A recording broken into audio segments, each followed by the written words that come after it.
이런 말도 안 되는 사이비 종교 집단에 사람들이 빠지는 이유가 궁금하시진 않았었나요? 도대체 어떻게 과학기술이 이렇게나 첨예하게 발달한 현대 사회에서 그런 원시적 믿음을 가지게 된 것일까요? 그래서 이 모퉁이가 준비했습니다. 오카다 다카시의 심리조작의 비밀이라는 책을 통해 어떤 인간들이 사이비 교주가 되는지, 그리고 도대체 어떤 사람들이 이런 종교 집단에 빠지게 되는지 파악해드리도록 하겠습니다. 영상을 보시기 전에 구독과 좋아요 꼭 눌러주세요. 1995년 3월 20일 월요일 아침, 붐비는 도쿄의 18개 지하철 역사에서 독가스가 동시다발적으로 살포되었습니다. 독가스를 마신 사람들은 쓰러지기 시작했고 13명의 사망자와 6,200여 명의 부상자가 발생합니다.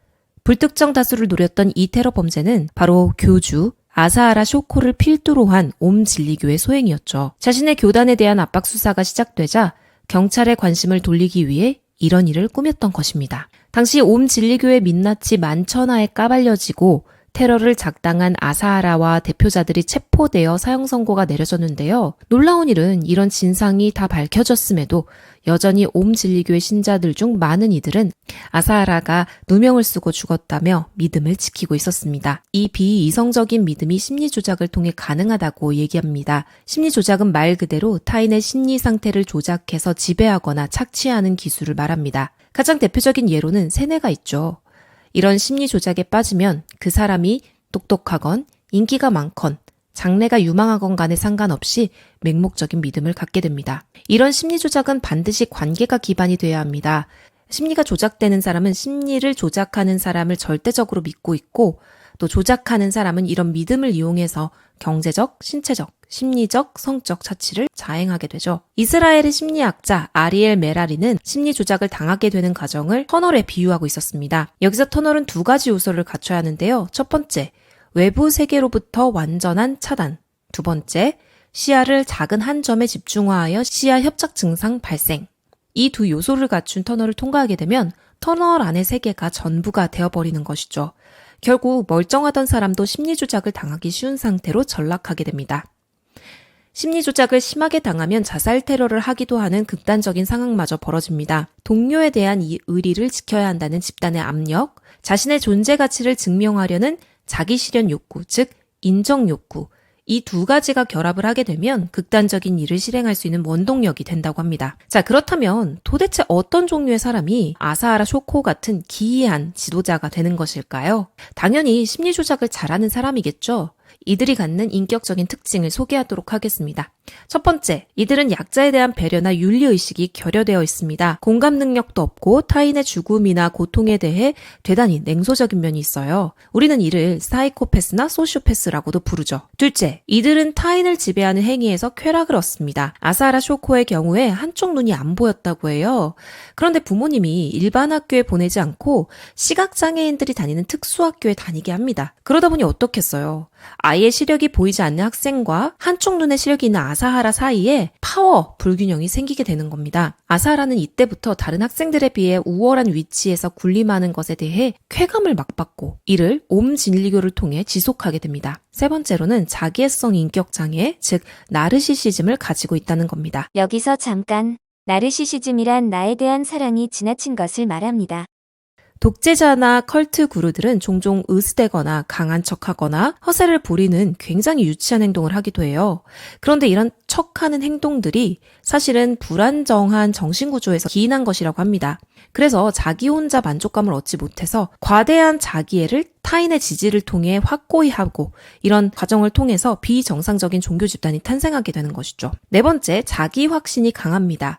이들은 교만하게 보일 정도로 흔들리지 않는 카리스마를 가지고 있어요. 앞서 말한 나르시시즘과 맥락을 같이 하게 됩니다. 내가 진리야, 내가 다 맞아, 내가 더 우월해, 이런 사고체계라고 생각하시면 되겠어요. 근데 문득 이 자기 확신이라는 게 세 번째 특질에서 지적했던 컬트 그루들이 실제로는 불안정한 정체성을 가진다고 했던 것과 얼핏 보면 모순되어 보이잖아요. 그래서 이거 모퉁이가 틀린 거 아니야? 라고 생각하실 수도 있는데요.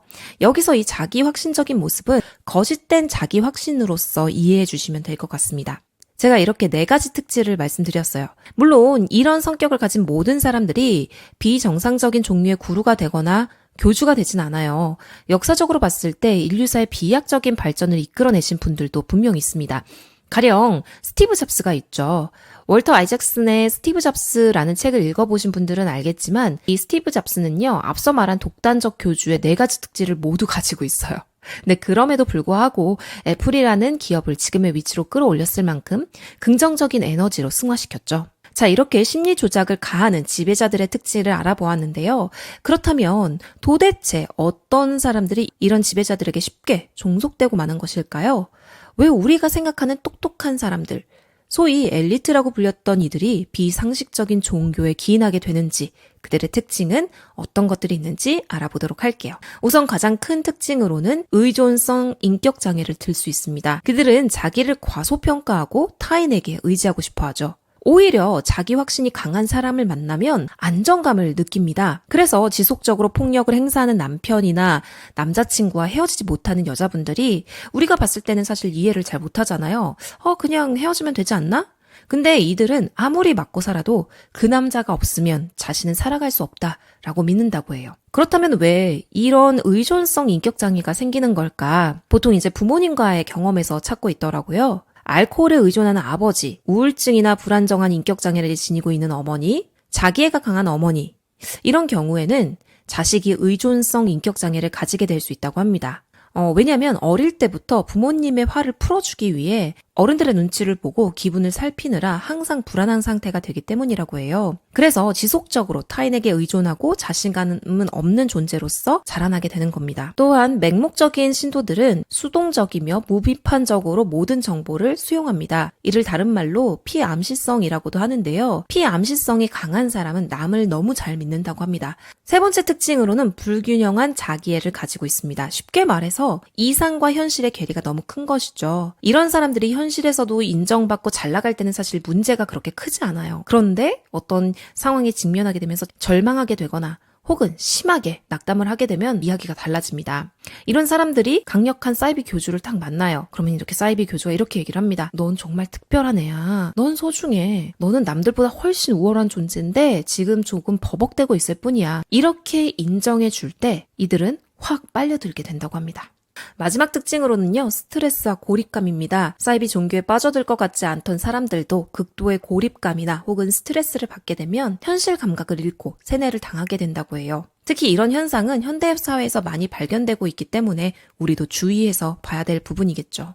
자, 이렇게 심리 조정을 잘 당하는 사람의 특징 4가지. 의존적 인격 장애를 가지고 있다. 또 수동적이며 무비판적으로 모든 정보를 수용한다. 불균형한 자기애를 가지고 있다. 또 스트레스와 고립감을 가지고 있다. 4가지를 살펴보았는데요. 사실 이런 심리 조작은 비단 사이비 종교나 테러 단체에서만 이루어지는 것이 아니라고 합니다. 우리의 가정, 학교, 공동체 집단 속에서도 사용될 수 있다고 해요. 이런 상황 속에서 작가는 우리의 의식이 언제나 깨어 있어야 함을 강조합니다. 특히 현대 일본인들이 공부와 경쟁에 매몰되어 터널을 걷고 있는 것과 다름없는 상황에서 의식의 깨어 있음이 굉장히 중요하다고 이야기하는데요. 이는 우리나라의 상황과도 비슷해서 시사하는 점이 중요할 것 같네요. 오늘 영상에서는 어떤 사람들이 극단적인 믿음을 갖게 되는지, 그리고 어떤 사람들이 이런 통제적인 리더가 되는지를 알아보았습니다. 다음 시간에는 이런 컬트적 종교 집단에서 혹은 테러 집단에서 사용하는 심리 조작 원리와 기법은 어떤 것이 있는지, 그리고 이런 심리 조작에서 해방되기 위한 방안에 대해서 알려드리도록 할게요. 다음 편에서도 많은 기대 부탁드려요. 만감부!